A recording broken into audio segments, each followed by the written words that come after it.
Okay, Sunday, 25th of February 2024. So, Liberland and its revolution. So, the way the world is going with technology and things like Bitcoin, other revolutions are happening behind the scenes, because everyone knows the revolution won't be televised, is that there's a new country in Europe, a little micronation in between Croatia and Serbia, called Liberland, which is establishing and slowly getting, strength by strength.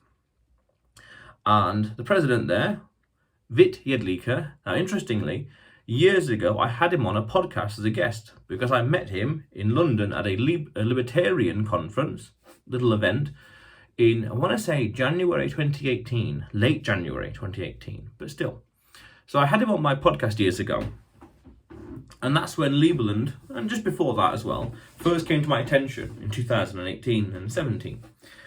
So it's a bit of a revolution happening in Liberland because it changes the dynamics and the relationship between citizen or person and government. Because the principle that Liberland is founded on is live and let live, but also taxation is voluntary. Taxation is voluntary, meaning you don't have to pay taxes legally. Now, of course, that means that they're incentivized, that they want to persuade you to pay taxes, because you will get, benefits and cool things and whatever else. By all means, there's incentives there, even though even though you don't have to, you're incentivized too. Now, the details beyond that, don't really know. I've not really been keeping up with, I've not been keeping up with the developments that have been going on with Liberland recently, over the past few weeks, let's say. But over the past few years, yes, I've followed it quite well. Now, I remember that they had this idea that the government could not take out a loan, they couldn't do any borrowing. I guess there's going to be no welfare state. I can only assume there will be open borders. I can only assume so, but interesting little balance. You can have open borders and a welfare state, but you can't have both. Or one or other, you can't have both. So I can only assume there won't be a welfare state. There will be a huge private sector, absolute huge private sector. Because by definition, the vast majority of things will be privatized. Very few things will be government controlled, because the idea also is they want to keep a very small government naturally, by default. Now, of course, we have to wait and see what happens, because although this project has been going off since 2016, at least 2015, we'll see what happens into the future. Fair enough. Now, I was planning to go visit there in May of this year. I was planning to go, little road trip, fly to Croatia and then rent a car and try and cross the border. And ideally with like a suitcase full of camping and useful tools and equipment, like a portable solar panel, for example. Cool, useful things like that, and sell it there, of course, in general, and spend 24 hours there.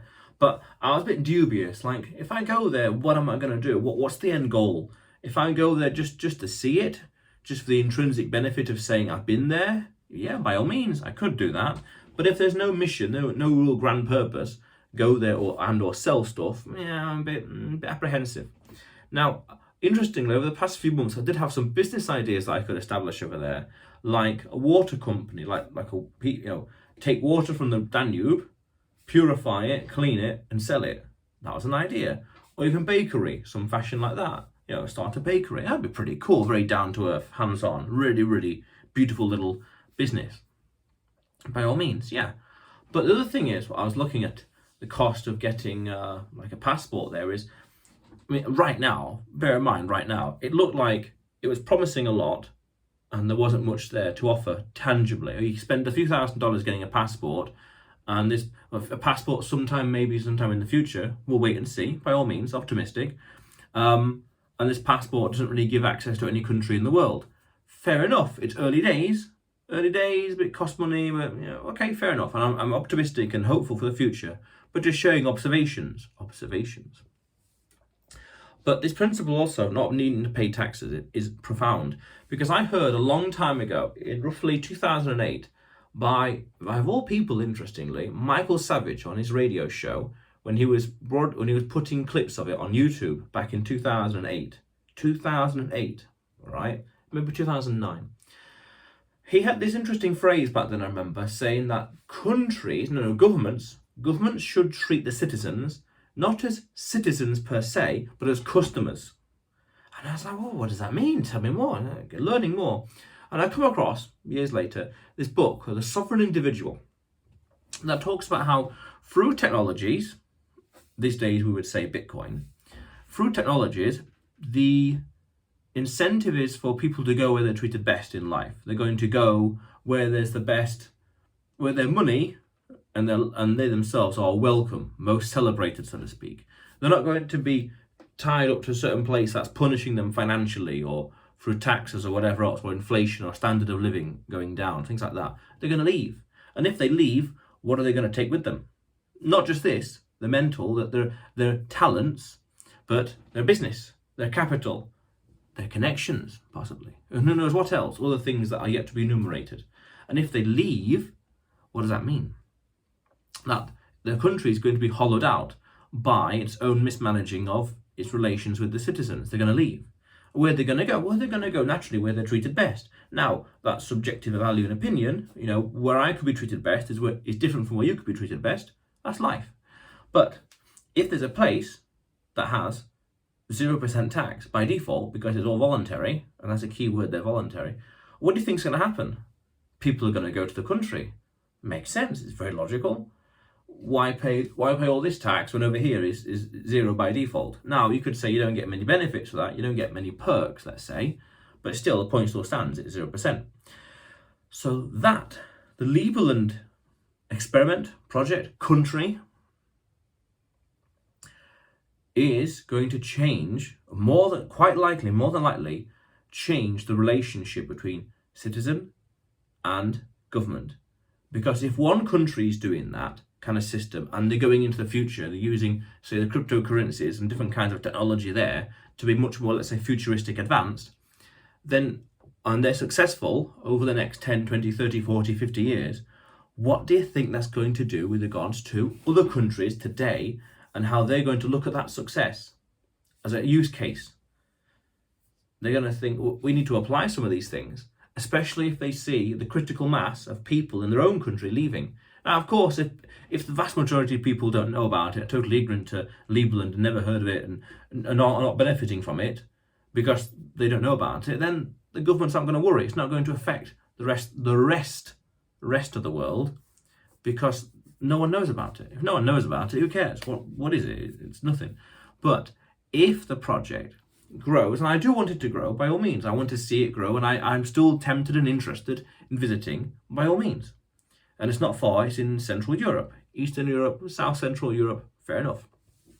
But the idea is, if when you follow the logic and raise the stakes, this in the future, again, 10, 20, 30, 40, 50 years from now, can change human dynamics between citizens and the government. And that could be a revolution in of itself. And it's true, as I said earlier in the video, the revolution really isn't televised. This could change everything. This is also similar to what's happening with Nayib Bukele in El Salvador, where his presidency, the things he's enacted with regards to Bitcoin and legal tender and the security there, the other countries or the leaders, if they want to replicate that level of, say, approval and that landslide of a victory in the elections, they would be incentivized to have that as well. They're incentivized to adopt some of his policies. Makes sense. So this goes back to that saying, that nice little saying, where success begets success. If a country, Liberland, is doing amazing things that are so unique, so profound that others can't compete with it, because it's an interesting principle in innovation or in technology called the 0 to 1 principle. We don't want to be just marginally better than the competition. Just, we're 99% the same, but we do one thing specific differently. We're just that, and there's not much difference. But if we are 10 times better, 0 and 1, that complete binary difference, if we are 10 times better, then the existing competition, can't compete.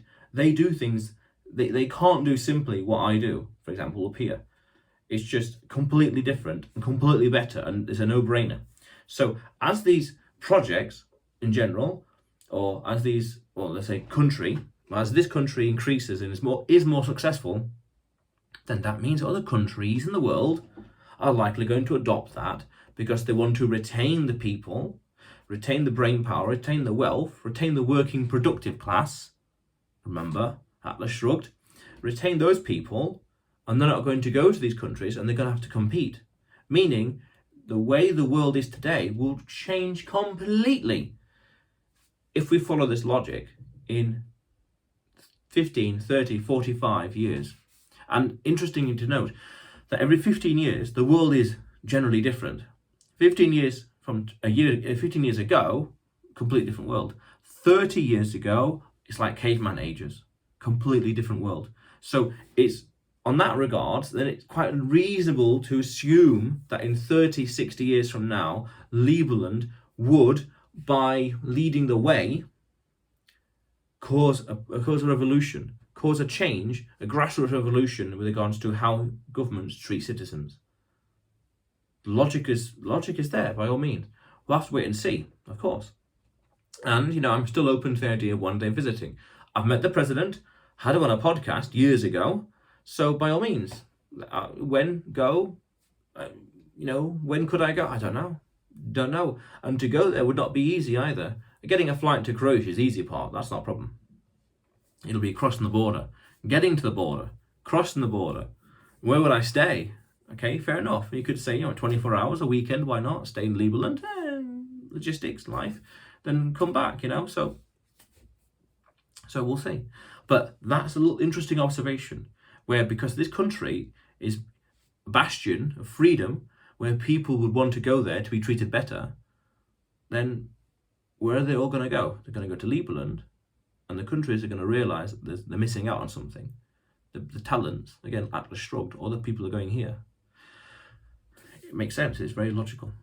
The principle here is go where you're treated best. And if one country is willing to treat people better, much more better, not just marginally, but much more better than everywhere else, then that's a revolution. That's going to have a cascading effect. That's going to have a massive momentum. That can change everything. Very possible. So we have to wait and see. But otherwise, you will see me tomorrow.